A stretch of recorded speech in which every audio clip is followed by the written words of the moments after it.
Shalom Bapak Ibu Saudara yang kasih Tuhan, sahabat RPKM yang diberkati Tuhan. Apa kabar? Saya percaya semua kita dalam penyertaan dan senantiasa diberkati oleh Tuhan. Puji nama Tuhan, bertemu kembali dengan saya Pendeta dan Bastir Putar dalam program RPKM, Renungan Pengajaran Kata Roh Ministry. Saya percaya kita semua selalu merindukan akan kebenaran firman Tuhan. Haus dan lapar akan kebenaran firman Tuhan. Mengapa?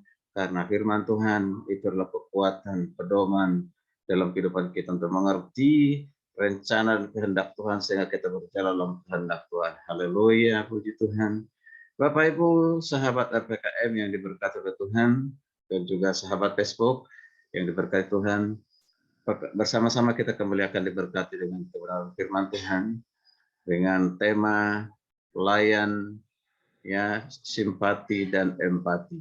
Pelayan, simpati dan empati. Wah, apa maksudnya itu? Ya, sebelum kita melihat apa maksud dari perkataan itu, mari kita baca satu firman Tuhan yang diambil dari kitab Injil Matius, Injil Lukas, maksudnya Injil Lukas ayat 10. Saya akan baca khususnya ayat 25 sampai ayat ke-37. Firman Tuhan berkata demikian, dengan perikop orang Samaria yang murah hati. Orang Samaria yang murah hati. Ayat 25, pada suatu kali berdirilah seorang ahli Taurat untuk mencobai Yesus. Katanya, Guru, apa yang harus kuperbuat untuk memperoleh hidup yang kekal? Jawab Yesus kepadanya, apakah yang tertulis dalam hukum Taurat? Apakah yang kau baca di sana? Jawab orang itu, kasihilah Tuhan Allahmu dengan segenap hatimu, dengan segenap jiwamu, dan dengan segenap kekuatanmu, dan dengan segenap akal budimu, dan kasihilah sesama manusia seperti dirimu sendiri. Kata kepadanya, jawabmu itu benar, perbuatlah demikian maka engkau akan hidup. 29, tetapi untuk membenarkan dirinya orang itu berkata kepada Yesus, dan siapakah sesamaku manusia? Ya. Jawab Yesus, adalah seorang yang turun dari Yerusalem, Yeriko. Ia jatuh ke tangan penyamun yang bukan saja merampoknya habis-habisan, tetapi yang juga memukulnya, dan sesudah itu pergi meninggalkannya, ya, meninggalkannya setengah mati, artinya sekarat, ya. Kebetulan ada seorang imam turun melalui jalan itu. Ia melihat orang itu, tetapi melewatinya dari seberang jalan. Demikian juga seorang Lewi datang ke tempat itu. Ketika ia melihat orang itu, ia melewatinya dari seberang jalan. Ayat 33, lalu datang seorang Samaria yang sedang dalam perjalanan ke tempat itu. Dan ketika ia melihat orang itu, tergeraklah hatinya oleh belas kasihan. Ia pergi kepadanya, lalu membalut luka-lukanya. Dan sudah ia menyiramnya dengan minyak dan anggur. Kemudian ia menaikkan orang itu ke atas keledai tunggangannya sendiri, lalu membawanya ke tempat penginapan dan merawatnya.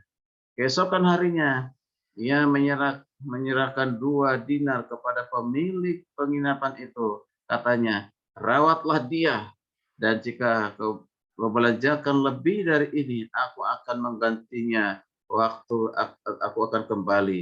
Waktu aku akan kembali. Nah, siapakah dia? Perhatikan di ayat 36. Siapakah di antara ketiga orang itu menurut pendapatmu adalah sesama manusia dari orang yang jatuh ke tangan penyamun itu? Jawab orang itu, orang yang telah menunjukkan belas kasihan kepadanya. Kata kepadanya, pergilah dan perbuatlah demikian. Wow, luar biasa. Cukup banyak pembacaan firman Tuhan, tapi ini sangat penting Bapak Ibu kasih Tuhan. Kembali kepada tema tadi, yaitu temanya adalah ya pelayan simpati dan pelayan empati. Wow, luar biasa. Ini adalah suatu percakapan Tuhan Yesus tadi dikatakan dengan seorang ahli Taurat, ya, seorang ahli Taurat. Nah, kita perhatikan apa yang mau kita pelajari dari pembacaan firman Tuhan Matius, ya, Matius 10 ini ayat 3 ayat 25 sampai ayat 34, kasih Tuhan, ya. Ya, ayat 37 ya. Nah, kita perhatikan di sini. Nah, ini yang dimaksudkan seperti tadi dalam pendahuluan tadi dikatakan Yesus di sini sebenarnya memberikan contoh, ya. Yesus sudah memberikan contoh kepada 3 tokoh, ya, dalam nas yang kita baca tadi, yaitu ada imam, ada Lewi, dan juga dikatakan ada orang Samaria. Jadi 3 tokoh ini. Nah, dalam cerita ini, dalam perumpamaan ini ada seorang, ya, menderita luar biasa karena dia dirampok, ya, habis-habisan, ya, dan juga terluka dan hampir mati, itu kata dalam perumpamaan ini, ya. Nah, lalu siapa yang dapat menolongnya, melayaninya? Nah, ini sebenarnya pertanyaan diawali dari seorang ahli Taurat, bagaimana cara memperoleh hidup kekal. Ini, tapi perlu saya sampaikan, jangan sampai kita salah memahami firman Tuhan ketika dikatakan kasihlah Tuhan Allahmu dengan segenap hatimu, dengan segenap jiwamu, dan kasihlah sama manusia. Ketika mengasihi sama manusia, maka akan hanya mengasihi manusia tanpa mengasihi Tuhan Yesus, ya. Nah, akhirnya memperoleh hidup kekal. Tentu bukan itu yang dimaksudkan. Mari kita perhatikan bersama-sama. Bukan itu menjadi perhatian kita, mungkin di lain renungan atau pengajaran yang lain nanti kita bicarakan apakah karena mengasihi manusia, sesama manusia, sehingga memperoleh hidup kekal, ya. Dan itu pembelajaran yang lain, ya. Dan itu pun saya sudah pernah sampaikan di YouTube, ya. Ya, mari kita perhatikan di sini. Tadi dikatakan ada 3 tokoh, yaitu Lewi, ya, imam, dan orang Samaria. Nah, mari kita perhatikan Bapak Ibu dan kasih Tuhan. Nah, imam, ya, kata imam dalam perjanjian lama itu disebut dengan kohen, ya. Itu dalam bahasa Ibrani. Itu muncul berapa kali? Ada 700 kali. Kata imam pertama kali munculnya di Kejadian 14 ayat 18. Yaitu ketika Melkisedek, ya, Melkisedek raja Salem membawa roti dan anggur, dikatakan ia seorang imam Allah yang maha tinggi. Nah, di sini pertama kali kata imam, ya, itu Melkisedek raja Salem membawa roti dan anggur. Ia seorang imam, dikatakan Melkisedek seorang imam yang maha tinggi. Mari kita perhatikan pengertian imam. Nah, pengertian imam, orang yang memiliki jabatan sepenuh waktu. Untuk apa? Ya, diberikan, ya, dia juga diberikan wewenang untuk memegang jabatan dalam memimpin upacara keagamaan. Itulah seorang imam. Diberikan kepercayaan dan dia seorang pemimpin, ya, pemimpin agama. Biasanya seorang imam itu pada saat zaman dulu, zaman perjanjian lama, itu dipercayakan oleh Tuhan dari salah satu suku Lewi ataupun dikata dari keturunan Harun, ya. Ya, itu. Jadi seorang imam dipegang berasal dari keturunan Lewi, ya. Harun itu juga dikatakan sebagai orang Lewi. Nah, kita perhatikan pengertian Lewi. Pengertian Lewi ini juga seorang ahli dalam Alkitab, ya. Ini adalah orang yang mahir dengan hukum Taurat, ya, hukum Taurat. Jadi mahir dalam Taurat Musa yang diberikan Allah kepada bangsa Israel, ya. Nah, ini itu adalah seorang Lewi. Nah, lalu selanjutnya mau mencari pembelajaran buat kita, ya, dari kisah ini, yaitu apakah Yesus, ya, apakah yang Yesus mau maksudkan dari perumpamaan ini? Apakah yang mau dijelaskan Yesus bagi kita yang harus kita pelajari untuk kita terapkan, kita kerjakan, untuk kita lakukan dalam kehidupan kita sehari-hari? Ya, tadi dikatakan pelayan simpati dan pelayan empati. Nah, bagaimana bisa membedakannya? Ini, ya, membedakannya adalah di prakteknya. Oke, baik. Nah, pengertian pelayanan atau disebut dengan diakonos dalam bahasa Yunani-nya ya, seorang yang sudah percaya Yesus. Seorang yang percaya kepada Yesus diberikan tanggung jawab atau memiliki tugas dan tanggung jawab untuk apa? Melayani orang lain. Nah, itu. Sekali lagi, pelayan atau pelayanan yang disebut diakonos adalah seorang yang sudah percaya Yesus, sudah menerima Yesus, sudah diberikan kepercayaan tanggung jawab untuk melayani Tuhan, melayani sesamanya. Nah, bagaimana dengan imam? Ya, bagaimana dengan imam? Seorang imam yang memiliki jabatan sebagai pelayan masyarakat, ya. Namun pada kenyataannya ketika melihat seorang yang tadi dirampok habis-habisan, baik kalau kita katakan hampir mati, ya. Nah, dia membutuhkan namanya pertolongan. Tapi apa yang terjadi? Dibiarkan begitu saja oleh seorang imam. Luar biasa. Hanya dengan kata-kata saja. Oh, kasihan dia. Oh, dia terluka, dia dirampok. Hanya kata-kata saja. Itulah empati, itulah simpati. Tidak ada tindakan, dibiarkan dia lewat begitu saja. Hanya kata kasihan. Ya, tanpa ada suatu tindakan. Ini saya dengan tanpa ada suatu tindakan. Itu adalah hanya satu pelayan simpati. Inilah yang disebut dengan seorang pelayan yang benar-benar hanya sekedar apa? Sekedar simpati saja. Sahabat RPKM yang diberkati Tuhan dan juga sahabat Facebook yang terus boleh setia. Mari kita perhatikan bersama-sama, kita lanjutkan firman Tuhan ini. Begitu juga yang dilakukan oleh seorang Lewi. Jadi bukan hanya seorang imam, tapi juga seorang Lewi. Tadi katakan seorang Lewi yang mahir dalam Alkitab. Ya, mahir dalam Alkitab, mahir dalam hukum Taurat. Ya, yang sudah diterima Musa ya dan dibacakan di tengah-tengah bangsa Israel. Mana mereka adalah seorang yang mahir dengan hal itu, luar biasa, yang paham dengan hukum Taurat itu. Tapi kita perhatikan bersama-sama. Ya, apakah dia juga merasa simpati? Iya, merasa simpati. Ya, merasa simpati dengan itu. Dia hanya melihatnya, ya. Dia hanya melihat tetapi tidak menolongnya. Nah ini kita lihat bersama-sama. Itu hal yang luar biasa. Sama seperti seorang imam tadi. Oh, kasihan gitu kan. Ya, kasihan. Oh, dia dirampok. Ya, dia setengah mati. Tapi dia lewat. Biarkan saja ya. Ya, dia bukannya menolongnya, justru itu cuma hanya sekali lagi hanya melihat, hanya mengatakan kasihan dia, kasihan orang itu. Dan juga tanpa ada tindakan seperti yang dilakukan oleh seorang imam, ya. Jadi inilah yang disebut dengan pelayan simpati. Ya, yaitu apa? Hanya melihat tanpa ada tindakan. Nah, itu dia pelayan simpati. Bagaimana dengan pelayan empati? Nah, ini yang penting.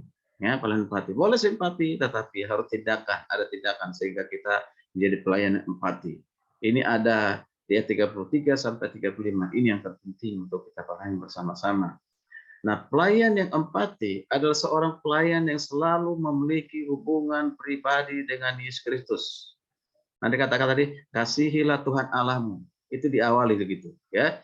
Ya, seorang pribadi yang tadi diberikan kepercayaan dipanggil melayani. Mereka siapa? Mereka yang sudah percaya kepada Yesus. Mereka yang sudah percaya kepada Yesus. Sehingga dengan itu mereka bisa melayani melalui doa, melayani dengan firman, bahkan karakternya mereka diubah jadi seperti karakter Kristus, karakter yang memiliki belas kasihan, ya, dan mereka mempraktekkan itu dalam kehidupannya. Firman Tuhan yang mereka setiap dengar, mereka lakukan. Ya, sekalipun tidak dilihat orang lain, dia lakukan. Kadang-kala kan ada orang menolong atau melayani supaya dilihat orang lain. Dia melayani kelihatannya supaya dia rajin, dihargai, dihormati sesamanya, dihormati oleh gembalanya, ya. Jadi bahkan melayani. Nah, itu pelayan simpati, itu adalah empati itu adalah melayani tanpa membeda-bedakan. Orang miskin, orang kaya, ya, tidak membedakan suku-suku. Kadang-kala kesukuan itu kuat, sekalipun orang Kristen tapi kesukuannya masih kuat. Di luar suku itu dia kurang memperhatikan, dan dia tidak mau berkorban, tidak mau melayani. Itu tidak ada dalam Alkitab, Bapak Ibu kasih Tuhan. Jadi di sini sekali lagi, melayani seseorang, ya, mempraktikkan firman Tuhan tanpa melihat ras, tanpa melihat suku, budaya, jabatan, tingkat kedudukan, pendidikan. Nah, itu. Nah, yang menjadi contoh bagi kita adalah bagaimana dengan seorang Samaria yang dikatakan oleh Yesus. Ini yang menjadi teladan. Jadi, Imam Lewi tadi tentu itu menjadi pembelajaran yang harus kita tahu, dan kita tidak melakukan hal yang sama seperti dilakukan oleh kedua tokoh ini, hanya dengan belas kasihan tanpa ada tindakan. Nah, sekarang kita lihat dengan wanita, bukan wanita Samaria, orang Samaria, ya, yang menyaksikan peristiwa yang sama, ya, dalam perumpamaan ini. Ketika orang Samaria melihat ada orang yang sedang dirampok dan terkapar di jalan, apa yang dilakukan? Apa yang dilakukannya? Ia berinisiatif langsung untuk bertindak. Apa yang dia bisa lakukan agar orang itu bisa tertolong? Itu dengan cara apa? Dengan cara apa tadi katakan Alkitab tadi, membalut lukanya, menyiraminya dengan apa? Minyak dan anggur. Wow. Ya, dengan anggur yang mahal pasti kan, ya, ambil anggur yang terbaik. Ternyata anggur itu bisa juga untuk menyembuhkan luka, ya. Serta menaikkan apa? Ke atas keledai, ya, seorang Samaria ini, lalu membawa kemana? Ke tempat penginapan untuk apa? Supaya dirawat di sana dengan Tuhan. Dirawat di sana, bahkan dipesan kepada yang bertanggung jawab ataupun yang menjaga penginapan itu, ya, dititipkan, diberikan uang. Jika lebih dari situ, lebih digunakan lebih dari situ, kasih tahu, saya akan bayar, kira-kira kalau di sana. Saya akan kembalikan, saya akan cukupkan. Wow, luar biasa. Lalu kita lihat siapa ini, misalnya orang Samaria ini. Orang Samaria ini adalah orang yang diasingkan dari masyarakat Yahudi. Mengapa? Karena dianggap sebagai keturunan orang-orang najis, orang-orang kafir. Namun Yesus memberikan contoh yang sama, ya, contoh yang sama seperti yang dilakukan oleh punya belas kasihan.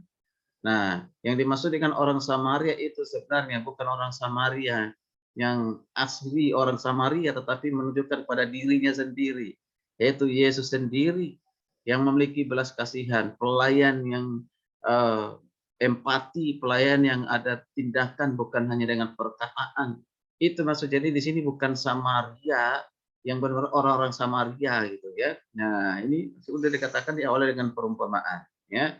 Nah, jadi kita perhatikan di sini, Yesus memberikan contoh orang Samaria dianggap najis tadi, atau yang dikatakan bukan keturunan Yahudi, ya. Namun bagaimana kita bisa memperhatikannya sini? Ada satu perubahan yang luar biasa, diubahkan dan sehingga mengalami perubahan hidupnya di dalam Yesus, ya. Hidupnya mengasihi Tuhan Yesus. Nah, gitu, ya. Nah, kita perhatikan di sini. Tadi di sini orang Samaria ini mewakili kita sekarang ini, ya, yaitu apa? Ya, bukan Samaria secara suku lagi ataupun bangsa lagi, tetapi adalah Samaria di mana kita mempraktekkan apa yang dilakukan oleh seorang Samaria ini. Nah, itu. Nah, kita perhatikan di sini, luar biasa. Tadi ini suatu perumpamaan yang mengajarkan kepada kita supaya kita sebagai pelayan-pelayan Tuhan, hamba-hamba Tuhan, para gembala sidang, jemaat, jadi pelayan-pelayan supaya kita melayani, jangan dengan pelayanan yang rasa empati, simpati, tapi empati, harus dengan empati. Marilah kita melayani keluarga kita, saudara kita, sobat kita, dan masyarakat. Ya, bukannya sekedar rasa simpati saja. Ya, bukan, tetapi yang terpenting, ya, melainkan dengan rasa empati, yaitu punya belas kasihan, lalu ada tindakan, agar kita bisa menjadi kesaksian bagi banyak orang. Ya, ini yang penting. Sekali lagi, siapapun kita sebagai orang-orang Kristen, anak-anak Tuhan, hamba Tuhan, pembala sidang, jemaat yang mengasihi Tuhan, karena kita sudah percaya kepada Tuhan, kita contoh Yesus yang memiliki belas kasihan dengan tindakan. Dengan perumpamaan Samaria tadi, orang Samaria tadi, ya. Itu, puji Tuhan. Luar biasa. Kira firman Tuhan ini menjadi berkat bagi kita. Sekali lagi, jadilah pelayan yang empati. belas kasihan, dan ada tindakan, bukan empati. Hanya belas kasihan tanpa ada tindakan. Yang Tuhan kehendaki, memiliki belas kasihan kepada orang lain, lalu kita harus melakukan suatu tindakan dengan pimpinan Tuhan Yesus. Haleluya, puji Tuhan, kiranya renungan ini, pengajaran ini boleh menjadi berkat bagi kita semuanya. Silakan di-like, direspon, dibagikan sehingga lebih banyak lagi yang akan diberkati. Ya, oke. Tuhan berkati. Selamat hari Minggu, selamat beribadah, selamat mengerjakan melakukan pekerjaan dengan anugerah Tuhan, dengan penyertaan Tuhan. Dan juga bagi kepada hamba Tuhan, pelayan Tuhan, selamat melayani di hari kemenangan ini.